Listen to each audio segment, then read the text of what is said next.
ஆயக்கலைகள் 64 அதில் ஒரு முக்கிய கலையான ஜோதிட கலையின் மூலமாக என்னுடன் இணைந்துள்ள அன்பு நேயர்களுக்கு வணக்கம்ங்க. மீனராசி நேயர்களுக்கு புதுசாக அப்படி என்ன இருக்க போகுது, எப்போ போல வாழ்க்கை கீழேயே தான் போகுது அப்படின்னு கதரும் நேயர்களுக்கு ஒரு நல்ல செய்தி காத்திருக்குதுங்க. அந்த செய்தியை தெரிஞ்சுக்கிறதுக்கு முன்னாடி இந்த உலகை காக்கும் முருகப்பெருமானுடைய பாதம் தொட்டு வணங்கி வீடியோக்குள்ளே போகலாங்களா? என்னுடன் சேர்ந்து நீங்களும் இந்த மந்திரத்தை சொல்லிட்டே உங்களால் முடிஞ்சதுன்னா கமெண்ட் பாக்ஸில் ஒரு முறை கமெண்ட் பண்ணுங்க. ஓம் முருகா போற்றி, ஓம் முருகா போற்றி, ஓம் முருகா போற்றி. பழனி ஆண்டவா, செந்தூர் வேலவா, சீரும் போர் தளபதியே, சேவல் கொடி ராஜாவே, நீதான் ஐயா இந்த அப்பாவி மக்களை கஷ்டங்களிலிருந்து காப்பாற்றி காலம் முழுக்க கூடவே இருக்கணும். இவங்களுக்காக நான் தினமும் உங்ககிட்ட வேண்டிக்கிறேன். இவங்களுக்கு ஒன்றுனா நீதான் ஐயா பொறுப்பு. அப்படியே நான் சொல்லும் ஜோதிடமும் பழிக்க நீதான் ஐயா அருள் புரியணும். தினமும் உங்களுக்கு கிரகநிலை மாற்றத்தால் வரக்கூடிய சுப பலன்களை அறிய கட்டாயம் சப்ஸ்கிரைப் பண்ணி பெல் பட்டன் அப்புறம் ஆல்னு ஆப்ஷன் இருக்கும், அதையும் கொடுத்து வைங்க. ஒவ்வொரு பதிவும் உங்களை வெற்றியடைய வைக்க வேண்டும் அப்படிங்கிற எண்ணத்துல தாங்க போடுறோம். மீனராசிக்காரங்களே, உங்களை பொறுத்த வரைக்கும் கிரக நிலைகள் எப்படி இருக்குன்னு பார்க்கலாங்க. சுகஸ்தானத்துல குரு பகவான், ரண ருண ரோகஸ்தானத்துல கேது பகவான், தொழில் ஸ்தானத்துல சூரிய பகவான், செவ்வாய் பகவான், புதன் பகவான் மற்றும் சுக்கிர பகவான், இந்த 4 கிரகங்களும் கூட்டணியில இருக்காங்க. அயன சயன போகஸ்தானத்துல சனி பகவான் மற்றும் ராகு பகவான் கூட்டணியில இருக்காங்க. இப்படி கிரக நிலைகள் இருக்குது. மீனராசி நேயர்களே, கடந்த 2025 மிக மோசமான ஒரு நரக வாழ்க்கையில் வாழ்ந்தவங்க தான் நீங்கள். இந்த 2026ஆம் ஆண்டு எந்த மாதிரி இருக்க போகுது, எவ்வளவு பெரிய மாற்றத்தை கொண்டு வரப்போகுது அப்படிங்கிறத பற்றி தான் இந்த வீடியோவில் நம்ம முழுசாக பார்க்க போகிறோங்க. கடந்த காலகட்டங்களில் தங்களுடைய வாழ்க்கையில் நீங்கள் நல்லது நடக்க போகுதுன்னு நினச்சிட்டு இருந்திருப்பீங்க. ஆனால் உங்களுக்கு அந்த டைமில் ஒரு மிகப்பெரிய ஏமாற்றம் தான். புதுசாக ஒரு சில பிரச்சனைகளும் கஷ்டங்களும் இந்த இளரச்சனை மூலமாக உங்கள் வாழ்க்கையில் அதிகப்படியாகவே ஏற்பட்டு இருந்திருக்கும். மீனராசிக்காரங்க சொந்த பந்தத்தை இழந்தாங்க, சொத்துக்களை இழந்தாங்க, தங்களுக்கு நெருக்கமாக இருக்கக்கூடிய உறவுகளையுமே இழந்தாங்க. கடைசியா நான் மட்டும்தான் எல்லாத்தையுமே இழந்துட்டு நிற்கிறதா இருக்குது, எனக்கு உயிர் வாழவே பிடிக்கலன்னு சொல்லிட்டு இருக்காங்க. இதுக்கு மேலே என்னால் வாழவே முடியல சாமி, தயவு செஞ்சு என்னை வந்து உன் கூடையே கூட்டிகிட்டு போயிரு. நான் இவ்வளவு கஷ்டப்பட்டதுக்கு அப்புறம் எனக்கு வாழ்க்கையில் வாழணுங்கிற எண்ணம் சுத்தமாகவே போயிருச்சு. உங்கள் மனசில் கவலையும் துன்பமும் தான் அதிகமாகவே இருக்குதுங்க. நீங்கள் செய்யக்கூடிய ஒவ்வொரு விஷயத்தையுமே தடுப்பதற்கும் உங்களை அவமானப்படுத்துவதற்கும் இங்கே நிறைய நபர்கள் முயற்சி பண்ணிகிட்ருக்காங்க. இது எல்லாமே தெரிஞ்சுமே கூட நீங்கள் என்னமோ பண்ணுங்கள், எனக்கு என்ன வந்துச்சு அப்படின்னு தன்னுடைய வேலையில் மட்டும் என்றைக்குமே குறிக்கோளாக இருக்கவங்க தான் நீங்கள். தங்களுடைய கஷ்டத்தையும் கண்ணீரையும் கடுகளவு கூட மற்றவங்களுக்கு தெரியாமல் பார்த்துப்பாங்க. இதனால் பார்க்குறவங்க எல்லாருமே மீனராசியாக அவங்களுக்கு என்னப்பா சூப்பராக இருக்காங்க, இவங்களுக்கு என்ன குறைச்சல் அப்படின்னு தான் நினச்சிட்ருக்காங்க. ஆனால் சாப்பாட்டு கூட கஷ்டப்படுறது உங்களுக்கு மட்டும்தாங்க தெரியும். கஷ்ட காலத்தில் திரும்பி பார்க்க கூட ஆள் கிடையாது. ஏதோ தட்டு தடுமாறி எந்திரிச்சு நிற்கிறப்போ உங்களை குறை சொல்கிறதுக்குன்னே நிறைய பேர் தேடி வருவாங்க. உங்கள் சொந்தக்காரங்க நண்பர்களுக்கு ஒரு தேவை இருக்குதுன்னா மட்டும்தான் உங்ககிட்ட வருவாங்க. அந்த தேவை முடிஞ்ச உடனே உங்களை தூக்கி போட்டுட்டு போயிடுவாங்க. மறுபடியும் அவங்க வந்து உங்ககிட்ட உதவின்னு கேட்பாங்க. அவங்க உங்களுக்கு முன்னாடி பண்ண துரோகத்தை எல்லாமே மறந்துட்டு மீண்டும் அவங்களுக்காக உதவி செஞ்சு ஏமாறக்கூடியவங்க தான் நீங்கள். எனக்கு மட்டும் ஏன் இவ்வளோ கஷ்டம் வருது, என்னோட வாழ்க்கையில் நான் யாருக்குமே கெடுதலையோ கஷ்டத்தையோ துன்பத்தையோ கொடுத்ததில்லை, எனக்கு மட்டும் ஏன் இந்த மாதிரி எல்லாமே நடக்குது அப்படின்னு தான் பெரும்பாலான மீனராசிக்காரங்க சொல்லிட்டு இருக்கீங்க. உங்களுக்கு பிரச்சனைங்கிறது வரும், அது கொஞ்ச நாள் இருக்கும், அதுக்கப்புறம் அந்த பிரச்சனை போயிடும். இந்த மாதிரி பிரச்சனை வரும் போகும் அப்படிங்கிற நிலைமையில தான் நிறைய நபர்கள் வாழ்ந்துட்டு இருக்கீங்க. நீங்க என்னதான் பிரச்சனையை தவிர்த்தாலும் ஏதாவது ஒரு சூழல்ல உங்களை நோக்கி பிரச்சனையோ கஷ்டமோ வந்துகிட்டு தாங்க இருக்கு. ஆனா இனி வரக்கூடிய நாட்கள்ல உங்களுக்கு இன்பத்தையும் மகிழ்ச்சியை மட்டுமே தரக்கூடிய ஒரு காலகட்டமாகவே அமைஞ்சிருக்குது. இதனால் வரைக்கும் அந்த கெட்ட விஷயத்தை எல்லாமே விட்டுருங்க. இனி வரக்கூடிய நாட்கள்ல உங்களுக்கு எப்படிப்பட்ட நன்மைகள் நடக்க போகுது அப்படிங்கிறத பத்தி தான் இந்த வீடியோல முழுசா பார்க்க போறோம். இந்த 2026 முதல் மாதத்தில் நம்ம ட்ராவல் பண்ணிகிட்ருக்கோங்க. உங்களுக்கு இந்த ஜனவரி 10ஆம் தேதிக்கு பிறகு பார்த்திங்கன்னா உங்களுக்கு வீரபத்ர ராஜயோகம் கிடைக்க போகுது. அது என்ன சாமி வீரபத்ர ராஜயோகம் அப்படின்னு நிறைய பேர் கேட்பீங்க. அதாவது பார்த்திங்கன்னா சுக்கிர பகவானும் சனி பகவானுடைய சேர்க்கை பார்த்திங்கன்னா ஒரு 50 நாளுக்கு இருக்க போகுதுங்க. இதுதான் பார்த்திங்கன்னா வீரபத்ர ராஜயோகம். இது வந்து எல்லா ராசிக்காரங்களுக்குமே கிடைக்காதுங்க. குறிப்பிட்ட ஒரு 4 ராசிகளுக்கு மட்டும்தான் கிடைக்க போகுது. அந்த 4 ராசிகள் நம்பர் 1 இருக்கிறது பார்த்திங்கன்னா மீன ராசிக்காரங்க நீங்கள் தான். இந்த ஒரு 50 நாளுக்கு பார்த்திங்கன்னா திடீர்னு ஒரு பணவரவாக இருக்கட்டும், திடீர்னு ஒரு பெண் பார்க்குற நிகழ்வாக இருக்கட்டும், ஏதாவது ஒரு நல்ல விஷயங்கள் அப்படிங்கிறது நீங்கள் எதிர்பார்க்காத அளவுக்கு திடீர்னு ஒரு மாற்றம் அப்படிங்கிறது இந்த வரக்கூடிய ஒரு 50 நாட்களுக்குள்ள விரைவில் உங்களுக்கு நிகழப்போகுதுங்க. அடுத்துதான் பார்த்தீங்கன்னா உங்களுடைய சனியுடைய வக்ர நிவர்த்தி, குருவுடைய வக்ர பயிற்சியும், சுக்கிர பயிற்சியும், சூரிய பயிற்சி, ராகு கேது பயிற்சி, கிட்டத்தட்ட 6 பயிற்சி பலன்கள் இந்த 2026 உங்களுக்கு முழுமையாக கிடைக்க போகுதுங்க. கடந்த 3 வருடமாகவே பார்த்தீங்கன்னா மீனராசிக்காரங்க வாழ்க்கையில் பெரிதாக எந்த ஒரு முன்னேற்றமும் கிடைச்சிருக்காதுங்க. கவர்மெண்ட் ஜாப் படிக்கிறவங்க படிச்சுக்கிட்டே தான் இருப்பாங்க, வேறு ஜாப் ட்ரை பண்ணுறவங்க ஜாப் ட்ரை பண்ணிகிட்டே தான் இருப்பாங்க. ஒரு ப்ரொமோஷன் வந்திருக்காது, எந்த ஒரு நல்லதுமே சொல்லக்கூடிய அளவுக்கு உங்கள் வாழ்க்கையில் நிகழ்ந்திருக்காது. ஆனால் இனி வரக்கூடிய இந்த 2026 முழுவதுமே உங்களுக்கு நல்ல ஒரு மாற்றத்தை தரக்கூடிய ஒரு ஆண்டாகவே பார்க்கப்படுது. முதலாவதாக பார்த்தீங்கன்னா உங்களுக்கு சனியுடைய வக்ர நிவர்த்தி. அது என்ன சாமி சனியுடைய வக்ர நிவர்த்தி அப்படின்னு நிறைய பேர் கேட்பீங்க. இத்தனை நாட்களாக சனி பகவான் பார்த்தீங்கன்னா உங்களுடைய ராசியில் இருக்காருங்க. இருந்துமே உங்களுக்கு மைனஸாக மட்டுமே இந்த 2025 வரைக்குமே செயல்பட்டு கொண்டிருந்தவர் இனி இந்த 2026 முழுவதுமே உங்களுக்கு ப்ளஸ்ஸாக மட்டுமே செயல்பட போகிறார். அதுதான் சனியுடைய வக்ர நிவர்த்தி. இதன் மூலமாக சனி பகவான் மூலமாக கடந்த காலகட்டங்களில் நீங்கள் எதையெல்லாமே இழந்துட்டோமோ அப்படின்னு நினச்சிட்டு ஃபீல் பண்ணிட்டு இருக்கீங்களோ அதை அனைத்தும் திரும்ப பெறக்கூடிய ஒரு காலகட்டமாகவே பார்க்கப்படுது. அடுத்ததாக பார்த்தீங்கன்னா குருவுடைய வக்ர நிவர்த்தி. குரு பகவான ராசிக்கு அதிபதியாக கொண்டிருந்தாலும் குரு பயிற்சி பலன்கள் உங்களுக்கு இத்தனை நாட்களாக கிடைக்காம இருந்தது. இப்போ உங்களுடைய ராசியில் 8ஆம் இடத்துலேருந்து 3ஆம் இடத்துல லக்னஸ்தானத்தை குரு பகவான் பார்க்கறதுனால ஒட்டுமொத்த குரு பயிற்சி பலன்களும் உங்களுக்கு முழுமையாக கிடைக்க போகுதுங்க. இதன் மூலமாக பொருளாதார ரீதியாக நல்ல ஒரு முன்னேற்றம் அப்படிங்கிறது விரைவில் உங்கள் வாழ்க்கையில் ஏற்பட போகுது. அடுத்ததாக பார்த்தீங்கன்னா சுக்கிர பயிற்சியை பொறுத்த வரைக்கும் இது 12 ராசிகளுக்குமே நல்ல ஒரு முன்னேற்றத்தை தரக்கூடிய ஒரு காலகட்டமாகவே பார்க்கப்படுது.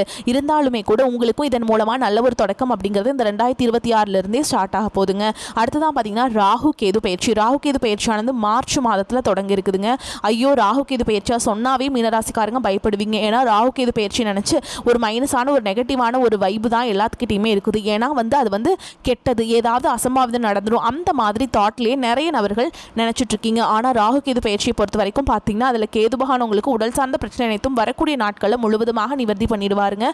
கடந்த காலகட்டங்களில் என்ன நோயினே தெரியாது, ஹாஸ்பிட்டல் போவீங்க, 2000 3000 சொல்லிட்டு செலவாயிட்டே இருந்திருக்கும். அடிக்கடி குழந்தைகளுக்கு ரொம்ப சிக்காகிறது, பேரண்ட்ஸுக்கு சிக்காகிறது, இந்த மாதிரி தீராத நோய்கள் எல்லாமே இந்த 2026 முழுவதும் உங்களுக்கு விடைபெற போகுதுங்க. கடந்த காலகட்டங்களில் நல்ல ஒரு வேலைங்கிறது கிடைச்சிருக்காது. ஏதோ ஒரு கிடைக்கிற வேலைக்கு ஒரு 10,000 சம்பளத்துக்கோ 15,000 சம்பளத்துக்கோ பிடிக்காத ஒரு வேலையை குடும்ப கஷ்டத்துக்காக வேறு வழியே இல்லாமல் செஞ்சுட்டு இருந்திருப்பீங்க. ஆனால் இனி வரக்கூடிய நாட்களில் நீங்கள் படித்த படிப்புக்கு ஏற்ற மாதிரியும் உங்களுக்கு பிடிச்ச மாதிரியும் நீங்கள் ஒரு அரசாங்க வேலைக்கு ட்ரை பண்ணாலும் சரி, ஒரு ஐடி ஜாபோ, பிரைவேட் ஜாபோ, பேங்க் ஜாபோ, நீங்கள் எங்கே வேலைக்கு ட்ரை பண்ணாலும் அந்த ஜாப் அப்படிங்கிறது உங்களுக்கு நிச்சயமாக கிடைக்க போகுதுங்க. கோர்ட்டு கேஸுன்னு ரொம்ப நாட்டில் அலைஞ்சிட்டு இருக்க நபர்களுக்கு 3 வருஷமாக அலையிறோம், 5 வருஷமாக அலையிறோம், 10 வருஷமாக அலையிறோம், வாய்தா மேலே வாய்தா போயிட்டுருக்கு, தீர்ப்பே வரமாட்டேங்குது, நாங்கள் லட்சமாக செலவு பண்ணிகிட்ருக்கோம், இந்த கேஸுக்கு சொத்து பிரச்சனை முடியவே மாட்டேங்குது, நிறைய பேர் கவலைப்படுறீங்க.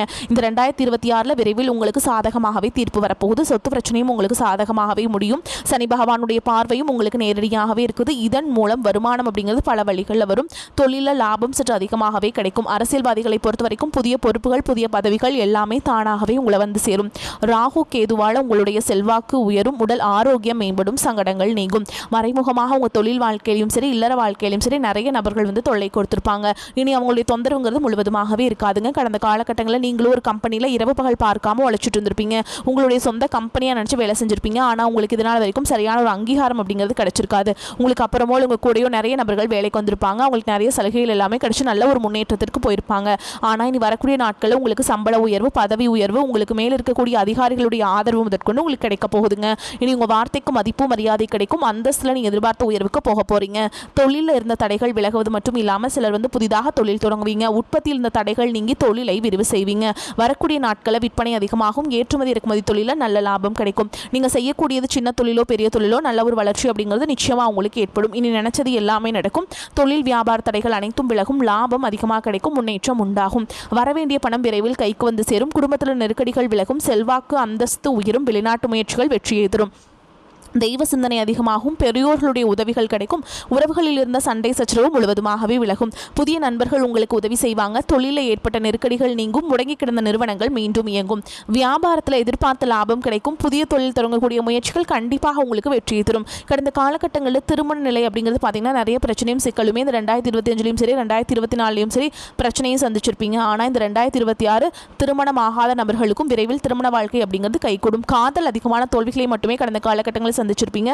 ஆனால் இந்த 2026 உங்களுக்கு காதல வெற்றி தரக்கூடிய ஒரு ஆண்டாகவே பார்க்கப்படுது. அது மட்டும் இல்லாமல் பிரிந்திருக்கக்கூடிய கணவன் மனைவி எல்லாமே பார்த்தீங்கன்னா டிவோர்ஸ்க்காக அப்ளை பண்ணி வெயிட் பண்ணிட்டு இருப்பீங்க. அப்படிலாம் சண்டை போட்டு தனியாக பிரிஞ்சு கூட வாழ்ந்துட்டு இருப்பீங்க. நீங்கள் மீண்டும் ஒரு முறை நேரில் சந்திச்சு பேசக்கூடிய வாய்ப்பு கிடைக்கும் பட்சத்தில் இந்த 2026 நிச்சயமாக நிகழப்போகுதுங்க. வாழ்க்கை துணையை இழந்த மீனராசி ஆண்களோ பெண்களோ அடுத்து 2வது திருமணம், அதாவது செகண்ட் மேரேஜ் பண்ணலாமா வேண்டாமா அப்படிங்கிற குழப்பத்தில் இருப்பீங்க. அப்படி 2வது திருமணம் பண்ணும்போது சொந்தக்காரங்க தப்பாக பேசிடுவாங்களா, அவங்க என்ன நினைப்பாங்க, இவங்க என்ன நினைப்பாங்க அப்படின்ட்டு நிறைய நபர்கள் இதற்காகவே இந்த 2வது திருமணத்தை பற்றி யோசிக்காமல் ஒரு நெகட்டிவான தாட்லேயே இருக்கீங்க. இப்போ இருக்கக்கூடிய பொருளாதார சூழலும் இப்போ இருக்கக்கூடிய காலகட்டத்தையும் வச்சு பார்க்கும்போது ஒரு சிங்கிள் பேரண்டால் இந்த சொசைட்டியில் சர்வை பண்ணுறது ரொம்ப ரொம்ப கஷ்டங்க. நீங்கள் எதிர்பார்த்த மாதிரியே நல்ல ஒரு மறுவாழ்க்கை அப்படிங்கிறது வரக்கூடிய நாட்களில் நிச்சயமாக உங்களுக்கு அமையும். இனி கடினமான காரியத்தையுமே சுலபமாக செஞ்சு முடிச்சிருவீங்க. உங்கள் எளிமையான பேச்சு திறமையால் நீங்கள் அனைவரையுமே கவர்ந்தெழுப்பீங்க. சமூகத்தில் உங்கள் பெயருக்கும் புகழுக்கும் படிப்படியாக முன்னேற்றம் வரப்போகுது. சிலருக்கு படிப்பதற்காகவும் வேலை விஷயமாகவும் தொழில் விஷயமாகவும் வெளியூர் வெளிநாடு போகக்கூடிய வாய்ப்புகள் எல்லாமே கிடைக்க போகுதுங்க. மீனராசியை பொறுத்த வரைக்கும் நீங்கள் ஆண்களோ பெண்களோ அரசு வேலையோ தனியார் வேலையோ கூலி வேலையோ நீங்கள் எதிர்பாராத வருமானம் அப்படிங்கிறது உங்களுக்கு இரட்டிப்பு மடங்காக கிடைக்க போகுது. சேமிப்பு அப்படிங்கிறது பல மடங்காக உயரப்போகுதுங்க. பொருளாதார ரீதியாக நல்ல ஒரு முன்னேற்றம் அப்படிங்கிறது வரக்கூடிய நாட்களில் ஏற்பட போகுது. கடன் பிரச்சனை அப்படிங்கிறது முழுவதுமாகவே முடிய போகுதுங்க. நீங்கள் போய் ஒரு மீனராசிக்காரங்களை பார்த்து கேட்டிங்க அப்படின்னா எனக்கு 3 லட்சம் இருக்குதுங்க, 5 லட்சம் இருக்குதுங்க, 10 லட்சம் இருக்குதுங்கன்னு சொல்லுவாங்க. கடன் இல்லாத மீனராசிக்காரங்களை நீங்கள் பார்க்குறது ரொம்ப ரொம்ப அரிது. ஒரு பைசா கடன் இல்லாமல் அனைத்து விதமான கடனையுமே கட்டி முடிக்கக்கூடிய அளவுக்கு நீங்கள் முன்னேற போகிறீங்க. புதிய உறவுகள் பார்த்தீங்கன்னா உங்களை தானாகவே தேடி வர போகிறாங்க. அது வருங்கால மனைவியாக இருக்கலாம், இல்லை புதிய காதலியாக இருக்கலாம், இல்லை புதிய நண்பர்களாக இருக்கலாம், இல்லை தொழில் பார்ட்னர்களும் புதிய நபர்கள் வருகையால் நல்ல ஒரு தொடக்கம் அப்படிங்கிறது விரைவில் உங்கள் வாழ்க்கையில் ஏற்பட போகுதுங்க. பொருளாதார நிலைமை திருப்திகரமாக இருக்கும். அவ்வப்போது சிறு சிறு பிரச்சனைகள் ஏற்பட்டாலும் உடனுக்குடன் சரியாகிவிடும். எதிர்பாராத பணவரவுக்கும் ஆடை ஆபரணங்கள் சேர்க்கைக்கும் வாய்ப்பு இருக்குதுங்க. அரசாங்க காரியங்கள் அனுகூலமாக முடியும். முக்கிய பிரமுகர்களின் அறிமுகமும் அவர்களால் ஆதாயமும் கிடைக்கும். சிலருக்கு வெளி மாநிலங்களில் அமைந்திருக்கும் ஆலயங்களை தரிசிக்கும் வாய்ப்பு உண்டு. குடும்பத்துடன் விருந்து விசேஷங்களை கலந்து கொள்ளும் வாய்ப்பும் ஏற்படும். வேலைக்கு செல்பவர்களுக்கு அலுவலகத்தில் உற்சாகமான சூழல் நிலவும். ஒரு சிலருக்கு பதவி உயர்வு அல்லது ஊதிய உயர்வு கிடைப்பதற்கு சாத்தியம் உண்டு. இதுவரை பாரமாக இருந்த உங்களுடைய பொறுப்புகள் எல்லாமே உங்களுக்கு கொஞ்சம் சற்று தளர்வாகும். அதிகாரிகளுடைய ஆதரவு உங்களுக்கு கட்டாயமாக கிடைக்குங்க. வியாபாரத்தில் முக்கிய முடிவுகள் எதையும் இப்பொழுது எடுக்க வேண்டாம். அவசியம் முடிவெடுக்க வேண்டிய நிலை ஏற்பட்டால் தகுந்தவர்களிடம் ஆலோசனை கேட்டு செய்ய வேண்டும். பணியாளர்களை தட்டி கொடுத்து வேலை வாங்க வேண்டும். குடும்பத்தை நிர்வகிக்கும் பெண்களுக்கு சந்தோஷமும் நிம்மதியும் தரும் காலகட்டம். வேலைக்கு செல்பவர்களுக்கு அலுவலக சூழல் மகிழ்ச்சி தருவதாக இருக்கும். திட்டம் தீட்டி வெற்றி பெறக்கூடிய காலகட்டம். ஜென்ம சனியின் காலம் என்பதால் பண விஷயத்தில் யாரையும் நம்பக்கூடாது. திட்டமிட்டு செயல்பட்டால் விரயத்தை சுப செலவாக மாற்ற முடியும். வீடு, வாகனம், பிள்ளைகளின் திருமணம், படிப்பு, நகை வாங்குவது என விரயத்தை சுப செலவாக முதலீடாக மாற்றுவது நல்லதுங்க. உத்தியோகத்தில் இருப்பவர்கள் ஊர் விட்டு ஊர் மாற்றம் செய்ய நேரிடும். சிலர் வெளி மாநிலம் வெளிநாட்டிற்கு இடம் பெயரலாம். சிலருக்கு வெளிநாட்டு குடியுரிமை கிடைக்கும். தாய் வழி சொத்து விஷயத்தில் உடன் பிறந்தவர்களுடன் சிறு சலசலப்பு ஏற்படும். பாக பிரிவினை பேச்சுவார்த்தை பஞ்சாயத்து வரை சென்று சாதகமாக முடியும். ஆரோக்கிய குறைபாட்டிற்கு மாற்றுமுறை வைத்தியத்தை நாடுவீங்க. வார இறுதியில் வேலைப்பளு அதிகரிக்கும். ஆன்மீக பயணங்கள் அதிகமாக மேற்கொள்வீங்க. வேலையில் பணி நிரந்தரமாகும். திருமண முயற்சிகள் கைகூடும். ஆரோக்கியத்தில் அதிக கவனம் செலுத்த வேண்டும். சங்கடஹர சதுர்த்தி விரதம் இருப்பது நன்மையை தருங்க. கேந்திரங்கள் பலமாக இருக்கிறது. சொன்ன சொல்லை காப்பாற்றுவீங்க. திடீர் கோபம் நீங்கும். அடுத்தவர்களால் இருந்த தொல்லைகள் குறையும். குடும்பத்தில் சுப காரியங்கள் நடக்கலாம். உறவினர்களிடம் நிதானமாக பேசுவது நன்மையை தரும். கணவன் மனைவிக்கிடையே இருந்த இடைவேளை குறையும். பெரியோர் ஆதரவும் கிடைக்கும். பிள்ளைகளிடம் இனிமையாக பேசுவது நன்மையை தரும். தொழில் வியாபாரம் தொடர்பான விஷயங்களில் கூடுதல் அலைச்சல் இருந்தாலும் முடிவில் சாதகமான பலன் கிடைக்கும். வாடிக்கையாளர்களை அனுசரித்து செல்வது நன்மையை தரும். உத்தியோகத்தில் இருப்பவர்களுக்கு அலுவலக வேலை தொடர்பான கவலை ஏற்பட்டு நீங்கும். அதிக நேரம் உழைக்க வேண்டியிருக்கும். மேல் அதிகாரிகளின் ஆதரவு கிடைக்கும். பெண்களுக்கு கோபத்தை குறைத்து நிதானமாக பேசுவதன் மூலம் நன்மைகள் ஏற்படும். கலைத்துறையில் இருப்பவர்களுக்கு மிகுந்த உகந்த காலகட்டம். கைக்கு எட்டிய அனைத்து வாய்ப்புகளையும் பயன்படுத்தி முன்னேற்ற பாதையில் செல்வீங்க. அரசியல்வாதிகள் சமூக சேவர்களுக்கு பலன்கள் நன்மை தீமை என கலந்து கிடைத்தாலும் சிறப்பாக இருக்கும். மாணவர்களுக்கு கல்வியில் முன்னேற்றம் காண கூடுதல் கவனமுடனும் ஆசிரியர்களின் உதவியுடனும் பாடங்களை படிப்பது நன்மையை தரும். மேலும் உங்களை பொறுத்த வரைக்கும் நட்சத்திர பலன்களை பார்க்கலாங்க. அந்த வகையில் பூரட்டாதி நட்சத்திரம் 4ஆம் பாதம். உங்களை பொறுத்த வரைக்கும் பிள்ளைகள் மூலம் மன மகிழ்ச்சி ஏற்படும். தொழில் வியாபாரம் தொடர்பான சிறிய பிரச்சனைகளை சந்திக்க வேண்டியிருக்கும். தடைகளை தாண்டி முன்னேறுவீங்க. உத்தியோகத்தில் இருப்பவர்கள் எந்த பணியை முதலில் முடிப்பது போன்ற குழப்பத்திற்கு ஆளாக வேண்டியிருக்கும். அடுத்ததான் உத்திரட்டாதி நட்சத்திரம். உங்களை பொறுத்த வரைக்கும் செலவும் வரும். குடும்பத்தில் இருப்பவர்களால் வீண் பிரச்சனை குழப்பம் போன்றவை ஏற்பட்டு பின்னர் நீங்கும். கணவன் மனைவிக்கிடையே திடீர் கருத்து வேற்றுமை தோன்றலாம். பிள்ளைகளிடம் பேசும்போது எச்சரிக்கை தேவைங்க. உறவினர்களுடன் எந்த உறுதியும் தராமல் இருப்பது நன்மையை தரும். அடுத்ததான் ரேவதி நட்சத்திரம். உங்களை பொறுத்த வரைக்கும் மன கஷ்டம் தீரும். அடுத்தவர்களுக்கு உதவிகள் செய்வது சங்கடமான சூழல் உண்டாகும். சமாளித்து முன்னேறும் திறமை இருக்கும். மாணவர்கள் கல்வியில முன்னேற வேண்டும் என்று பாடுபடுவீங்க. போட்டிகளில் சாதகமான பலன்களை தரும். உங்களை பொறுத்த வரைக்கும் பரிகாரம் அப்படின்னு பார்த்தோம்னா விநாயகரை வியாழக்கிழமைகளை வணங்கி வருவது மன அமைதியை தரும். கடன் தொல்லைகளை குறைக்கும். உங்களை பொறுத்த வரைக்கும் அதிர்ஷ்டம் தரக்கூடிய எண்கள்னு பார்த்தீங்கன்னா 2, 4ங்க. இந்த எண்களை அதிகமாக பயன்படுத்துங்க. அதிர்ஷ்டத்தை அதிக அளவில் ஈர்த்து கொண்டு வந்து கொடுக்கும். அதே மாதிரி நீங்கள் போக வேண்டிய கோவில் அப்படின்னு பார்த்தீங்கன்னா குடும்பத்துடன் ஒரு முறையாவது இந்த ஜனவரி மாதத்துக்குள்ளே நீங்கள் திருப்பதி வெங்கடாச்சலபதியை வந்து தரிசனம் பண்ணிட்டு வாங்க. உங்களுக்கு பொருளாதார சிக்கல்கள்லாம் நீங்கி காரிய வெற்றி உண்டாகும். அதே மாதிரிங்க நீங்கள் தினமும் காலையில் வீட்டு பூஜை அறையில் குளிச்சு முடிச்சுட்டு தீபம் ஏற்றி நான் சொல்கிற மந்திரத்தை 3 முறை நீங்கள் வந்து சொல்லிட்டு அன்றாட வேலையை தொடங்கி பாருங்க. உளன் கண்டாய் நன்னெஞ்சே உத்தமன் என்றும் உளன் கண்டாய் உள்ளுவாருள்ளத்து உளன் கண்டாய் வெள்ளத்தினுள்ளானும் வெங்கடத்து மேயானும் உள்ளத்தினுள்ளான் என்று ஓர். இந்த மந்திரத்தை சொல்லுங்க. வரக்கூடிய வாய்ப்புகளை தவற விட்டுறாதீங்க. கெட்டியாக பிடிச்சுக்கோங்க. வாழ்த்துக்கள். வாழ்க வளமோடு நலமோடு. நன்றி, வணக்கம்.